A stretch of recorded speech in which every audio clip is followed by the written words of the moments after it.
예, 원래 아리랑이 이제 1926년 최초의 아리랑이 촬영되면서 서울 장안의 팬들을 열광시켰고 또 항일 영화로서 3천만 동포를 울렸습니다. 그 후에 아리랑은 1930년에 다시 2편이 촬영이 됐습니다. 그러니까 4년 만에 다시 만들어졌죠. 이제 그 2편이 또 상당한 그 환영을 받고 난 다음에 1936년에 10년 만에 제3편 나온규 아리랑이 촬영이 됩니다.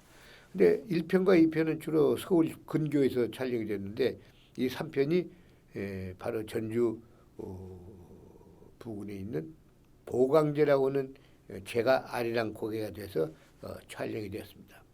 역시 제3편도 나온규의 제작, 주연, 기획, 연출 그리고 여자 주인공은 신일선이었습니다. 그 신일선이라는 여자는 원래 동덕여고를 나와가지고 자기 오빠가 이제 작가였는데 그 소개로 인해서 연극 무대에 섰다가 이제 나온규의 아리랑에 출연함으로써 바로 당시로서는 최대의 스타가 되었었습니다. 이제 보강제는 어디가 있느냐면 서학동 흑석동 있죠. 그 흑석동 고개에서 평촌이라는 구이면에 넘어가는 고개였습니다. 지금도 그 고개길에 사람들이 다니고 있습니다. 이 고개길 저쪽은 U자가 돼 있어가지고 넘으면은 바로 가까운데 그러지 않으면 삥 둘러가지고 서학동으로 나오는데 굉장히 멉니다. 그럼 왜 보강제라는 말이 붙었냐면 그 평촌리에 고개 너머에 절이 있었습니다. 사찰이. 기록은 동국여지 성남이라든가 기타의 백제로도 나오고 후백제로도 나옵니다. 어쨌든 백제 때 만들어졌는데 거기에 폐찰이 돼가지고 사찰은 없어지고 보강사였기 때문에 보강제라는 제 이름만 남아 있었습니다. 학산 너머에 보강제를 가면은 당산목이 있었고 또 이 당산 돌무덤들이 있고 그 다음에 보면은 진달래가 화사하게 피어 있었으며 사절이 좋은 곳이라고 했습니다. 바람소리, 숨소리, 물소리 그리고 새소리, 마음소리까지 해서 사절이 좋은 그런 곡이라고 얘기를 했습니다. 평촌을 넘어가는 고기를 아리랑 고기로 해가지고 드디어 아리랑이 이제 물론 촬영 장소는 보강제만이 아닙니다. 왜냐하면 아리랑으로 넘어가는 고개가 보강제였고 나머지는 완산동 완상 7봉 서쪽 군웅 또는 현재 예수병원이 있는 곳이 반선봉이라고 하는 곳인데 예수병원은 1911년 지어졌다가 1935년에 불이 타고 없어졌어요. 그러니까 36년 촬영할 때는 병원이 없었죠. 그 후에 재건됐죠.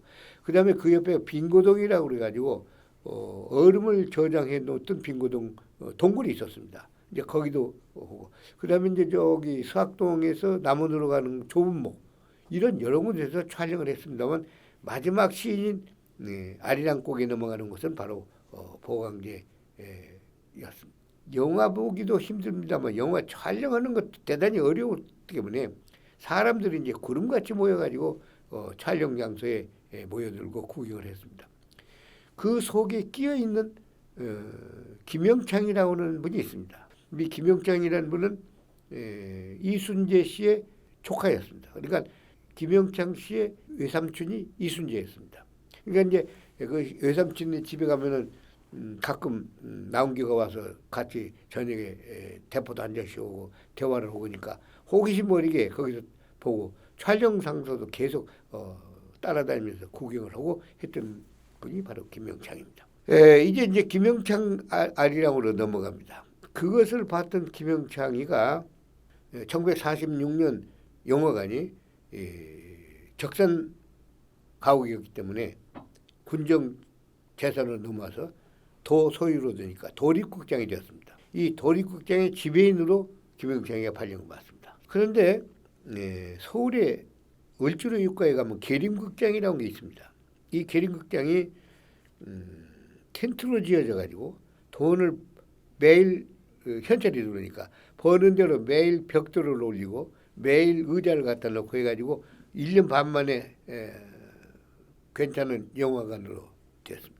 이걸 보고 지배를 하는 이 김영장이 뭔가 새로운 극장을 만들 수 있지 않냐 이래가지고 경찰청하고 협의를 해가지고 옛날 시청 바로 앞에 있었던 후생극장, 나중에 백도극장이라 됐습니다만 이 후생극장을 김영창이가 경찰 후원 극장으로서 후생극장을 만들게 됩니다.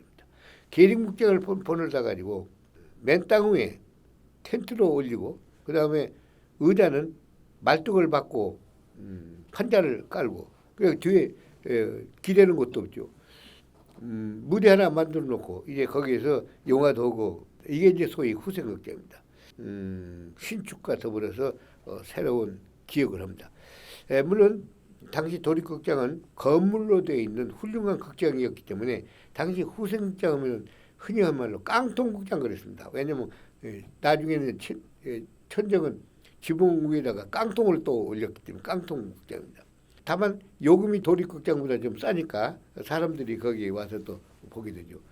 그런데 극장이 2개밖에 없고 상영할 곳이 없으니까 역시 후생극장도 많은 공연과 상영이 있었고 사람들이 모였습니다. 여기에 이제 경영을 하고 있는데 마침 애정산맥이라고는 영화 하나가 전주에서 촬영이 돼가지고 대박을 터뜨렸습니다. 그 애정산맥이 손쉬운 말로 하자면 영화 내용도 괜찮았을 뿐만 아니라 돈을 많이 벌었습니다. 그러니까 이제 김영장이 아차 이거 나도 한번 만들어보자라고 해서 애정산맥이 상영이 끝나자마자 새로운 영화 촬영에 들어갔습니다. 근데 이 영화 촬영을 하려고 보니까 자기가 12살 때 봤던 나온규의 아리랑 생각이 나가지고 바로 아리랑이라고 제목을 달고 영화를 촬영을 시작합니다. 이것이 소위 김영창 아리랑 내지 이강천 아리랑입니다. 그 왜 이강천 아리랑이냐면 이 깡통극장이라 하더라도 영화나 또는 연기수로면 그때만 해도 선전 포스터 좀 걸고 그다음에는 여러 군데 커다란 페인팅 선전판들이 걸려 있었습니다. 그래서 하반양 씨는 전주 도립극장 간판을 처음에 그렸고 그다음에 이제 이강천이는 후생극장 간판을 그리고 있었습니다. 이 이강천이라는 사람 간판쟁이는 원래 동경에서 미술학교를 다닌 분이에요. 근데 이제 원래 서천 사람인데 군산에 나와서 군산극장에서 간판을 그리면서 당시 군산의 탕륜에 2억에 16mm짜리 영화가 만들어질 때 그 영화 미술을 담당을 했습니다. 각본을 김종환이라고는 이제 사실은 경찰 현역이 이제 맡고 기획은 뭐 조진구라고 하는 사람이 하고 감독을 어디 모셔오려니까 돈 비싸길 뿐만 아니라 사람도 별로 없으니까 이강천이라는 사람이 군산에서 영화 미술을 담당한 사실이 있고 당신이 해볼래? 그때 나도 한번 합시다. 그래서 이강천이가 이제 감독으로 나섰습니다. 그리고 돈은 그때 돈으로 약 500만 원, 지금으로 하면 한 5천만 원쯤 되죠. 그 정도면 찍을 줄 알고 달겨들었죠. 뭔 몰랐던 시대였습니다. 왜냐하면 이 사람들이 영화를 한 번도 해본 일이 없었으니까. 자, 그런데 주연이 있어야 한다는 말이에요. 그 주연도 하려면 대단히 돈은 비싸고 하니까 이향이라고는 악극 배우가 이제 저 어딘가 찾아가지고 우리가 영화 촬영한다고 설명을 한번 했더니 그때 이향이는 최고의 미남 배우였습니다. 눈을 흘기다시피 하면서 이를테면 촌놈들이 무슨 영화예요. 탁하니 거기로 가버렸습니다.